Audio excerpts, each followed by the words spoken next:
Hey guys, today we're going back to Westwood Memorial Park in Los Angeles, California. We're going to visit the graves of Sam Simon, Sage Stallone, Bob Crane, and the great Roy Orbison. Come along with us. Let's go explore.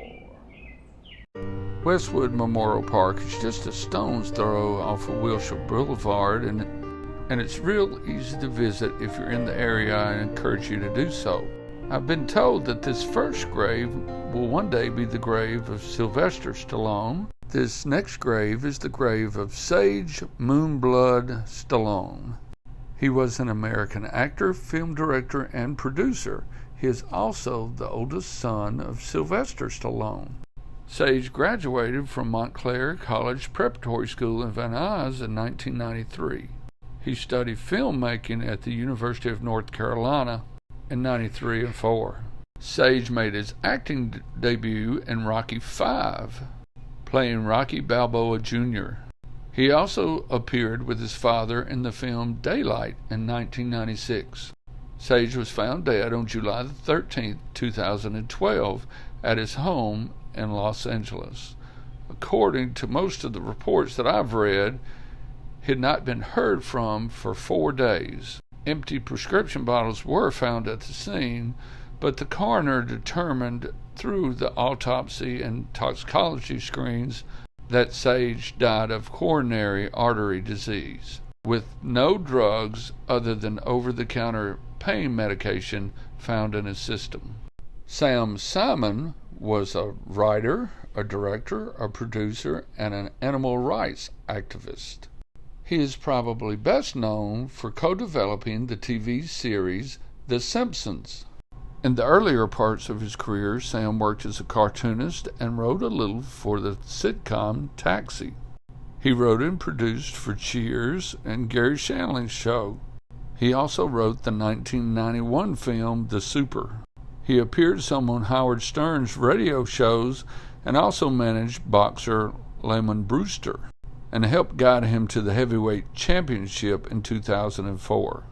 Sam founded the Sam Simon Foundation, which operates a mobile veterinary clinic that goes into low-income neighborhoods and provides free surgeries for cats and dogs a couple times a week. Sam says of The Simpsons, "In the beginning I was skeptical that it could be successful, but I was not skeptical it could be good. I was hoping for 13 episodes that my friends would like. It's a good lesson, isn't it? If you do something trying to make your friends laugh and that you can be proud of, you can also be successful." The show first started airing in 1987. Sam has been called the real creative force behind The Simpsons. Sam left The Simpsons in 1993, saying he just wasn't enjoying it anymore. If you think you like this kind of content, why don't you hit that like button, share it on your favorite form of social media, maybe even subscribe. Bob Crane was an American actor, a disc jockey, a drummer, and a radio personality, but perhaps he's best known for his role on the CBS sitcom Hogan's Heroes. When he first moved to LA, he hosted what was then the #1 rated radio talk show. In the early 60s, he eventually moved into acting and landed the leading role of Robert Hogan in Hogan's Heroes. The series aired from 1965 to 1971, and Bob received 2 Emmy nominations. After the end of Hogan's Heroes, he became frustrated with the few roles that he was being offered and began performing dinner theater. In 1975, he returned to NBC with the short-lived The Bob Crane Show.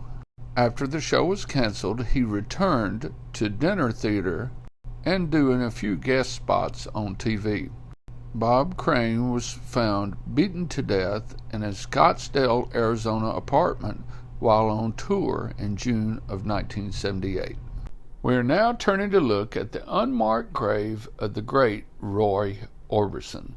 Roy Orbison was an American singer, songwriter, and musician known for his unique singing style, his somewhat, we'll call, dark, emotional ballads, and somewhat complex song structures. Roy was known as the Caruso of rock, or the Big O. Roy's songs conveyed a sense of vulnerability during the day when most male rock and roll performers chose to project masculinity. He performed while standing motionless, wearing black clothes to match his dyed black hair and dark sunglasses, which he wore to counter his shyness and, of course, his stage fright. He was signed with Sam Phillips of Sun Records in 1956, but had his greatest success with Monument Records. From 1960 to 1966, 22 of his singles reached the Billboard Top 40. He co-wrote or wrote mostly all of his top 10 hits, including Running Scared, Only the Lonely, Crying, In Dreams, and of course, Oh, Pretty Woman in 1964. His career went kind of dormant during the 70s, but had a resurgence in the 80s following the success of several cover versions of his songs. Orbison died of heart attack in December 1988 at the age of 52.